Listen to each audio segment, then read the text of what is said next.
भारत माता की, भारत माता की, भारत माता की। वंदे वंदे वंदे।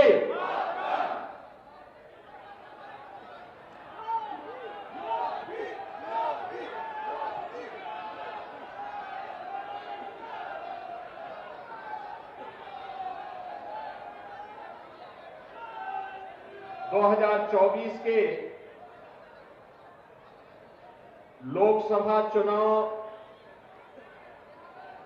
के लिए आयोजित भरतपुर की आज की इस जनसभा में मंच पर उपस्थित भारतीय जनता पार्टी राजस्थान की प्रभारी सम्मान्य श्रीमती विजया रहाटकर जी, भारतीय जनता पार्टी के लोकप्रिय प्रत्याशी और पूर्व में 2004 से 2009 के बीच लोकप्रिय सांसद के रूप में संसद में हम एक साथ कार्य कर चुके हैं और आज फिर से लोकसभा की भरतपुर की प्रतिष्ठित सीट पर भारतीय जनता पार्टी नेतृत्व ने उन्हें पुनः प्रत्याशी बनाया है। ऐसे श्री राम स्वरूप कोहली जी, वर्तमान सांसद श्रीमती रंजिता कोहली जी, राजस्थान सरकार के लोकप्रिय गृह राज्य मंत्री श्री जवाहर सिंह मेहतम जी, प्रदेश मंत्री भूपेंद्र सैनी जी, संभाग प्रभारी हेमराज मीणा जी, दीनदयाल कुमावत जी, भारतीय जनता पार्टी के जिला के अध्यक्ष श्री मनोज भारद्वाज जी, डॉक्टर शैलेश सिंह जी, गोवर्धन सिंह जादौन जी, माननीय विधायकगण श्री बहादुर सिंह जी, सुश्री मौसम चौधरी जी, श्रीमती रितु बनावत जी, श्री रमेश सिंह जी, महंत बलबीर दास जी, सभी पूज्य संतजन और भरतपुर के लोकसभा क्षेत्र के बेर विधानसभा क्षेत्र में उपस्थित मेरे सभी उपस्थित बहनों और भाइयों, आप सबको राम राम सा।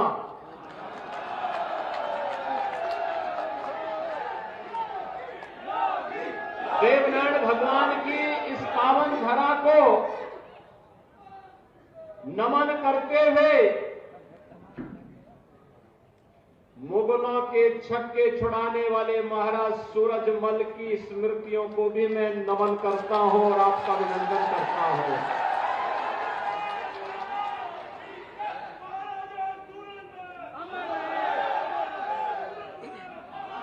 हम लोग कितनी समृद्ध विरासत के उत्तराधिकारी हैं। महाराज सूरजमल ने औरंगजेब के छक्के छुड़ाते हुए उसके लाल किले में भूसा भरवाने का काम करवा दिया था। मुगल सेना उनके सामने नाक रगड़ने के लिए मजबूर हो गई थी। बहनों और भाइयों, और समृद्ध और पराक्रमी परंपरा का जो वारिस हो, वह किसी विभाजनकारी राजनीति को कभी भी प्रश्रय नहीं दे सकता, विभाजित नहीं हो सकता। और ये नए भारत का जो हम दर्शन कर रहे हैं, आप देख रहे होंगे, एक तरफ महाराजा सूरजमल की समृद्ध विरासत और दूसरी तरफ स्वतंत्र भारत में आपने देखा होगा कि पहली बार किसानों के मसीहा पूर्व प्रधानमंत्री चौधरी चरण सिंह जी को भारत रत्न देकर के प्रधानमंत्री मोदी जी ने सम्मान दिया है, भारत का सर्वोच्च नागरिक सम्मान दिया है। बहनों और भाइयों, ये जो सर्वोच्च नागरिक सम्मान है चौधरी साहब के द्वारा किसानों के लिए, गरीबों के लिए अपने कार्यकाल के दौरान जो कार्य किया गया उसके प्रति कृतज्ञता ज्ञापित करते हुए ये सभी कार्यक्रम आगे बढ़ाए गए हैं। हमारी पीढ़ी सौभाग्यशाली है कि हम सब आज नए भारत का दर्शन कर रहे हैं। प्रधानमंत्री मोदी जी के नेतृत्व में नया भारत आज किस कदर दुनिया की एक ताकत बन रहा है, ग्लोबल पावर के रूप में भारत की अपनी एक पहचान बन रही है, ये किसी से छुपा हुआ नहीं है। आपने 2 दिन पहले, 3 दिन पहले इंग्लैंड के एक प्रतिष्ठित समाचार पत्र की अगर उस रिपोर्ट को पढ़े होते, द गार्डियन एक प्रतिष्ठित समाचार पत्र है ब्रिटेन का, और उसमें उसने एक बात कही। उसने कहा पाकिस्तान के अंदर 20 दुर्दांत आतंकवादी मारे गए हैं, और उनका यह था कि हो सकता है ये भारत ने मारे हों, लेकिन किसी की हिम्मत नहीं जो कल तक उन आतंकवादियों को प्रश्रय देते थे, एयर स्ट्राइक के भय से अब वह कुछ भी भारत के खिलाफ बोलने की हिम्मत नहीं कर पा रहे हैं। ये नया भारत है। द गार्डियन की रिपोर्ट का और स्रोत का आधार क्या है हम नहीं जानते, लेकिन बहनों और भाइयों, ये नया भारत है, अपने नागरिकों को सुरक्षा देना भी जानता है, अपनी सीमाओं की सुरक्षा करना भी जानता है। और अगर कोई सीमा की सुरक्षा में सेंध लगाने का दुस्साहस करता है तो केवल राजस्थान में राम राम शाही नहीं करते, आतंकवादियों और अपराधियों का राम नाम सत्य भी करने का काम करने का है। बहनों और भाइयों, ये नया भारत है।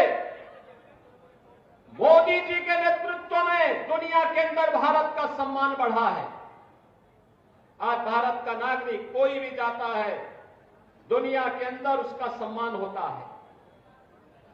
सीमाएं सुरक्षित हैं, नक्सलवाद, उग्रवाद और आतंकवाद समाप्त हुआ है।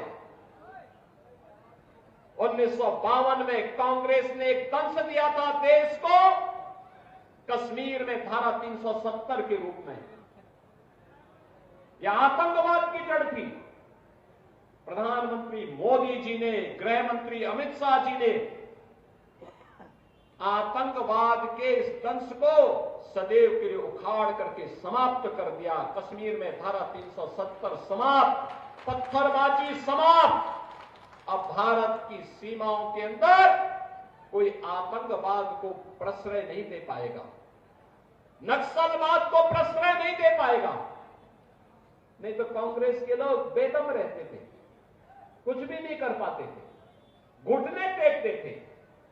एक तरफ द गार्डियन की रिपोर्ट जो कहती है कि चुन चुन करके आतंकवादी मारे जा रहे हैं पाकिस्तान के अंदर, दुनिया इस आतंकवाद को बोझ मान रही है। और एक कांग्रेस थी, अपनी सरकार के समय बिरयानी खिलाती थी ना आतंकवादियों को। आप मुझे बताओ कि आतंकवादी मारे जाने चाहिए कि नहीं मारे जाने चाहिए?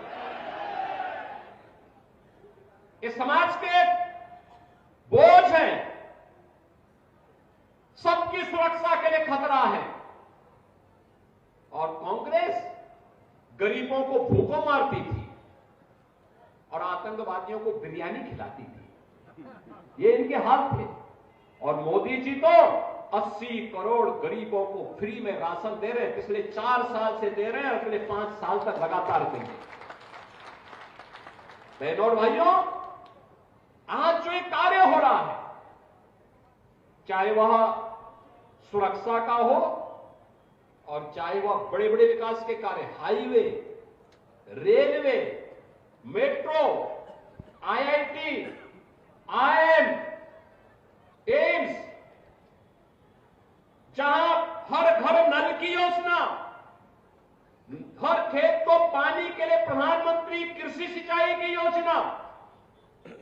अभी यहां पे विजया जी बोल रही थी और जवाहर सिंह जी भी बोल रहे थे कि सिंचाई की योजना के लिए यहां के माननीय मुख्यमंत्री जी ने धनराशि स्वीकृत की है। बहनों और भाइयों, कोई राज्य सरकार अपने दम पर अकेले नहीं कर सकती थी अगर प्रधानमंत्री कृषि सिंचाई की योजना नहीं होती तो। ये डबल इंजन की सरकार का लाभ राजस्थान को आज प्राप्त हो रहा है। और इसीलिए, क्योंकि मुख्यमंत्री के रूप में मैं पिछले 7 वर्षों से उत्तर प्रदेश में काम कर रहा हूं, पार्टी ने मुझे अवसर दिया है, मैं जानता हूं डबल इंजन की सरकार होगी तो डबल नहीं, ट्रिपल स्पीड से हम जनता जनार्दन की सेवा भी कर पाएंगे, सुरक्षा भी दे पाएंगे। और आज ये कार्य हम लोग कर पा रहे हैं। लेकिन कांग्रेस के समय न नीति थी, न नेता थे, न निर्णय हो पाते थे, न नियति साफ थी। विकास के बड़े बड़े कार्य और गरीब कल्याण की तो कोई सानी नहीं। 80 करोड़ गरीबों को फ्री में राशन, 60 करोड़ गरीबों को 5 लाख रुपए की स्वास्थ्य बीमा का कवर। बहनों और भाइयों, 12 करोड़ अन्नदाता किसानों को प्रधानमंत्री किसान सम्मान निधि का लाभ। यहां केवल राम मंदिर ही नहीं बना है, 4 करोड़ गरीबों के घर भी बने हैं। यह भी हमें नहीं बोलना चाहिए। 2.5 करोड़ गरीबों के घर में फ्री में बिजली के कनेक्शन दिए गए हैं और 10 करोड़ गरीबों को फ्री में उज्ज्वला योजना के कनेक्शन भी मिले हैं। 12 करोड़ गरीबों के घर में एक शौचालय भी बना है। नौजवानों के लिए स्टार्टअप और स्टैंड अप की योजना है, उनके रोजगार की योजनाएं, पीएम विश्वकर्मा ओडीओपी की योजनाएं, ये सभी भारतीय जनता पार्टी की सरकार की देन है। और सुरक्षा भी है, समृद्धि भी है, विकास भी है, आजीविका भी है, तो आस्था का सम्मान भी है। मैं पूछना चाहता हूं, क्या अयोध्या में राम मंदिर का निर्माण एक कांग्रेस के लोग करा पाते क्या? ये तो बोलते थे राम हुए ही नहीं, ये बोलते हैं राम हुए ही नहीं। भगवान कृष्ण के बारे में भी अब मुझे बताओ, भरतपुर के लोग यहां पे हैं, ब्रिज मंडप का भाग है, बगल में मथुरा है, वृंदावन है, बरसाना है, गोकुल है, नंदगांव है, गोवर्धन है। ये कहते हैं कृष्ण हुए ही नहीं।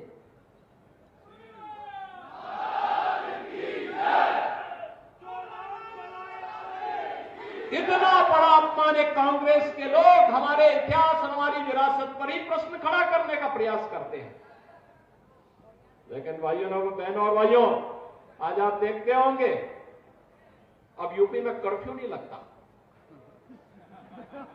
नहीं लगता, वहां कर्फ्यू नहीं लगता। दंगा तो है ही नहीं, कर्फ्यू भी नहीं लगता। हाँ, कावड़ यात्रा धूम धड़ाके से निकलती है वहां पे, और धूम धड़ाके के साथ, कोई रोक टोक नहीं। और इसलिए बहनों भाइयों, ये जो कार्य हो रहे हैं अयोध्या में राम मंदिर का कार्य, तो 500 पीढ़ियां चली गई। हमारी पीढ़ी कितनी सौभाग्यशाली है कि आज मोदी जी के नेतृत्व में, उनके सानिध्य में एक नए भारत का दर्शन कर पा रहे हैं। जो काम हुए हैं, याद रखना, मोदी जी हमारे नेता हैं, मोदी जी को श्रेय मिलना चाहिए, लेकिन उससे ज्यादा श्रेय आपको मिलता है, क्योंकि आपके एक वोट ने इस देश की तस्वीर और तकदीर को बदला है। आपने अगर अपने वोट का सही इस्तेमाल नहीं किया होता और वही सड़ी गली व्यवस्था को ले चलने वाली कांग्रेस को ही समर्थन किया होता, तो क्या होता? कुछ भी नहीं होता। न सुरक्षा मिलती, न विकास होता, न गरीब कल्याण होता, न अयोध्या में राम मंदिर ही बन पाता। नहीं बनते, बनने ही नहीं देते कांग्रेस के लोग। चाहते ही नहीं कि समस्या का समाधान हो। कांग्रेस अपने आप में समस्या है, अपने आप में समस्या है। और इसलिए बहनों भाइयों, मैं आया हूं आप सबसे अपील करने के लिए। आपका एक वोट अयोध्या में राम मंदिर का निर्माण भी करता है, आपका इंफ्रास्ट्रक्चर भी बेहतर करता है, आपको सुरक्षा भी प्रदान करता है, देश की सीमाओं को सुरक्षा भी प्रदान करता है। आपने मोदी जी के पहले किसी प्रधानमंत्री को बॉर्डर क्षेत्र में सैनिकों के साथ दीपावली मनाते हुए देखा है क्या? होली मनाते हुए देखा है क्या? कोरोना में जब हर व्यक्ति अपने आप को बचाने का प्रयास कर रहा था, एक कांग्रेस के लोग, अन्य दलों के लोग गायब थे, तब मोदी जी एक एक राज्य में जाकर के लोगों के हित के लिए काम कर रहे थे, अपनी परवाह के बगैर। दुनिया के अंदर 2 वैक्सीन देने वाला भारत है और दुनिया के सबसे बेहतरीन वैक्सीन भारत ने दिए हैं मोदी जी के नेतृत्व में। अगर ये मोदी जी के द्वारा वैक्सीन उस समय नहीं दी गई होती तो बहनों और भाइयों, क्या 140 करोड़ के भारत को हम बचा पाते? कोरोना जैसी महामारी से बचा पाता भारत को कोई? तो यह चुनाव हमारे लिए मोदी जी के प्रति कृतज्ञता ज्ञापित करने का भी एक अवसर है। और इसीलिए हम लोग आए हैं आज भरतपुर में। मुगल सेनाओं को महाराजा सूरजमल ने भूसा भरने का काम किया था उनके किले में।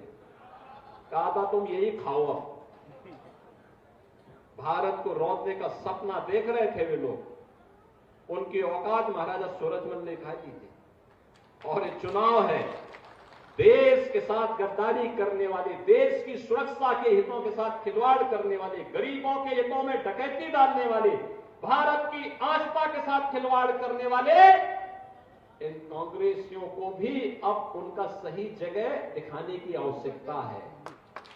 और इसीलिए भारतीय जनता पार्टी आई है आपके पास फिर से लोकसभा चुनाव के लिए। मोदी जी ने कह दिया है, मोदी जी ने कह दिया है, एक संकल्पना दे दी है विकसित भारत की। विकसित भारत के लिए विकसित राजस्थान भी चाहिए, विकसित राजस्थान के लिए विकसित भरतपुर भी चाहिए। और विकसित भरतपुर के लिए यहां पे भारतीय जनता पार्टी ने राम स्वरूप कोहली को यहां पे प्रत्याशी बना के भेजा है। इनको संसद में भी जाना आवश्यक है।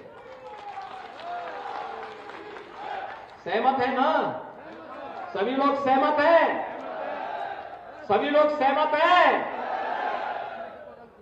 कमल का निशान खिलेगा ना? देखो, स्थानीय किसी भी राग द्वेष से ऊपर उठ करके देश के बारे में हमें सोचना चाहिए। मोदी जी देश के बारे में सोचते हैं।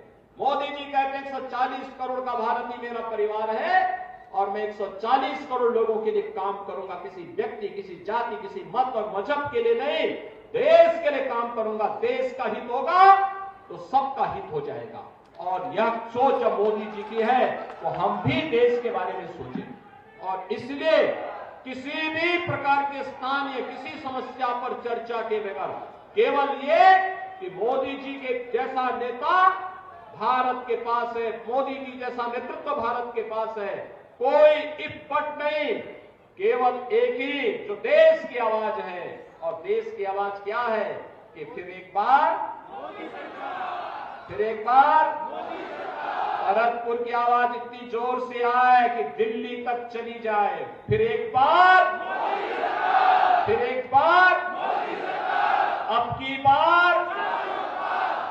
बार तो 400 पार के लिए यहां पर राम स्वरूप कोहली जी को विजयी बनाना होगा। सहमत है ना?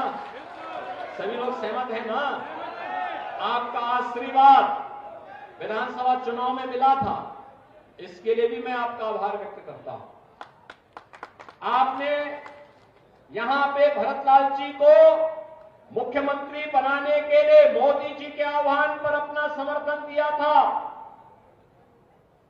इसके लिए भी आपका मैं अभिनंदन करता हूं। और बहनों और भाइयों, मैं वही अपील आपसे करता हूं कि राम स्वरूप जी आपके हितों के लिए कार्य करेंगे, यहां के विकास के लिए अपना प्राणपण से जुट करके राजस्थान को उसकी पहचान दिलाने का काम करेंगे।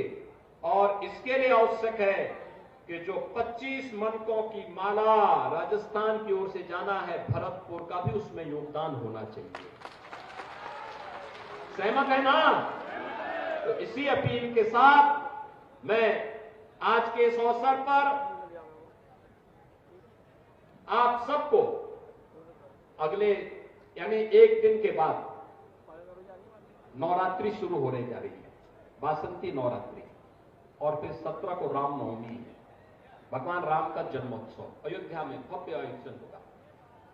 आपको मैं जगत जननी मां भगवती दुर्गा के इस वासंती नवरात्रि की भी और रामनवमी की हृदय से बधाई देता हूं। आप सबसे अपील करता हूं कि भारतीय जनता पार्टी की कमल को खिलाने के लिए आप सभी लोग प्राणपण से जुटेंगे, इस विश्वास के साथ आप सबके प्रति मेरी शुभकामनाएं। धन्यवाद।